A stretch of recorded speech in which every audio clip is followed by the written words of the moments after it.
The beginning. Chapter 1. At the beginning, the all-powerful One created the sky and the land was a trackless, empty wasteland, and darkness was over the face of the roaring ocean abyss. But the breath of the all-powerful was brooding over the surface of the waters. Then the all-powerful One commanded, "Let light exist," and light existed. And the all-powerful One saw that the light was functional and good, and he separated the light from the darkness.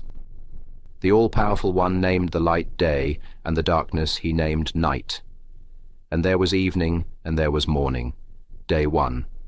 Then the all-powerful One commanded, "Let a vast, stretched-out expanse exist in the middle of the waters, and let it divide waters from waters."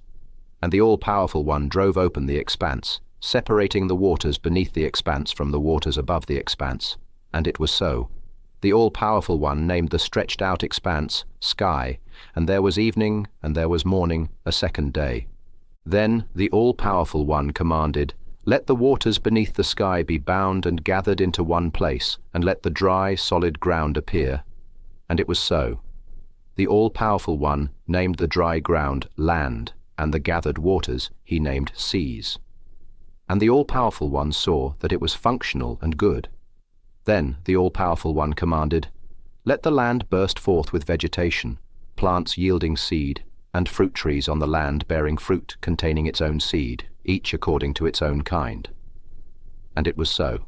The land produced vegetation, plants yielding seed according to their kind, and trees bearing fruit containing its own seed, each according to its own kind. And the all-powerful One saw that it was functional and good, and there was evening, and there was morning, a third day. Then the all-powerful One commanded, "Let luminaries exist in the expanse of the sky to divide the day from the night, and let them serve as signs to mark the festivals, the days, and the changing cycles of years. And let them be lights in the expanse of the sky to shed light upon the land." And it was so. The all-powerful One fashioned the two great luminaries, the greater luminary to govern the day, and the lesser luminary to govern the night. He set the stars in motion as well. The all-powerful One placed them within the vast, stretched-out expanse of the sky to pour light upon the land, to govern the day and the night, and to divide the light from the enclosing darkness. And the all-powerful One saw that it was functional and good, and there was evening, and there was morning, a fourth day. Then the all-powerful One commanded, "Let the waters teem and swarm with an abundance of living creatures, and let winged creatures fly above the land across the open expanse of the sky." And the all-powerful One created the massive sea monsters and every living, moving creature that swarms through the waters, each according to its own kind, and every winged creature according to its own kind.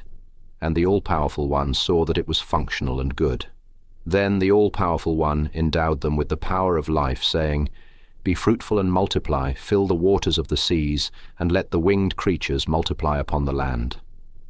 And there was evening, and there was morning, a fifth day. Then the all-powerful One commanded, "Let the land bring forth living creatures, each according to its own kind, the great livestock, the low creeping things, and the wild beasts of the land, each according to its own kind." And it was so.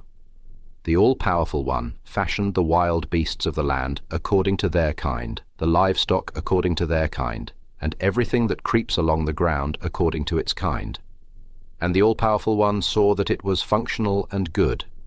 Then the all-powerful One said, "Let us fashion humanity as our living monument, to act as our reflection, and let them actively manage the fish of the sea, and over the birds of the skies, and over the livestock, and over all the earth, and over every creeping thing that creeps upon the earth." So the all-powerful One carved out humanity as his own living monument. As the living monument of the all-powerful One he carved them out. Male and female he carved them out.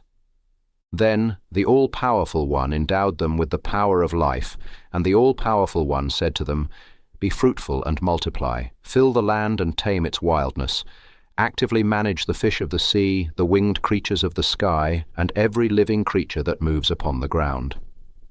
And the all-powerful One said, "Look, I have given you every seed-bearing plant on the face of the entire land, and every tree whose fruit contains seed. they shall be your functional food supply.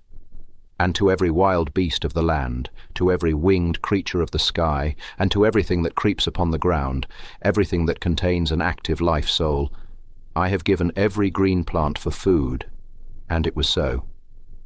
Then the all-powerful one evaluated everything that he had set in motion, and look, it was extraordinarily functional and exceptionally good. And there was evening, and there was morning, the sixth day.